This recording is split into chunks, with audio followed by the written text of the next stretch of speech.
நம்ம வீட்டில் அடுத்து சின்னதாக ஒரு ஃபங்க்ஷன், அதுக்கு ட்ரெஸ் எடுக்கிறதுக்காக கோயம்புத்தூர் கிளம்பியாச்சு. இதோட டீட்டெயில் லாங் வீடியோ நேற்றே நம்ம சேனலில் வந்து போஸ்ட் பண்ணியிருக்கேன். இன்ஸ்டாவில் ஸ்டோரியிலையும் இங்கே கீழே வந்துட்டு கிளிக்கப்லாவும் வந்து கொடுத்துருக்கேன். டைம் கிடைக்கிற போது கண்டிப்பாக செக் பண்ணி பாருங்கள்.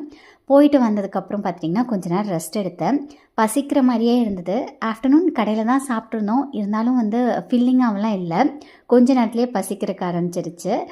சரி ஓகே டின்னர் ஒர்க் பார்க்கலான்னு சொல்லிட்டு அதில் வந்து இறங்கியாச்சு. இப்போல்லாம் என்னோடய டின்னர் பார்த்திங்கன்னா 7 o'clock போலேயே வந்து சாப்பிட்டு முடிச்சிடுறேன். ஸ்ப்ரவுட்டட் பாசிப்பயிறு கிரேவி தான் பண்ணியிருந்தேன். இது ரொம்பவே ஃபில்லிங்காக இருக்கும். ஒரு கடாயில் ஆயில் ஹீட் ஆனதுக்கப்புறம் பிரியாணி ஸ்பைசஸ் கூடவே கொஞ்சமாக சோம்பு சேர்த்து பொரிஞ்சதுக்கப்புறம் கட் பண்ணி வச்சுருக்கக்கூடிய பெரிய வெங்காயம் தக்காளி சேர்த்து நல்லா வணக்கிக்கலாம். இஞ்சி பூண்டு வந்து தட்டி சேர்த்துருக்கேன். இது கூட 2 பச்சை மிளகா, கொஞ்சமாக கொத்தமல்லி எல்லாம் சேர்த்துட்டு காரத்துக்கு ஏற்ற மாதிரி வரமிளகாத்தூள், 2 ஸ்பூன் கரம் மசாலா, உப்பு சேர்த்து பச்சை வாசனை போகிற அளவுக்கு வணக்கிக்கலாம். இப்போ நம்ம வந்து ஸ்ப்ரவுட்ஸ் ஆட் பண்ணிவிட்டு தேவையான அளவு தண்ணி சேர்த்து கொதிக்க விட்டால் சூப்பரான கிரேவி ரெடி.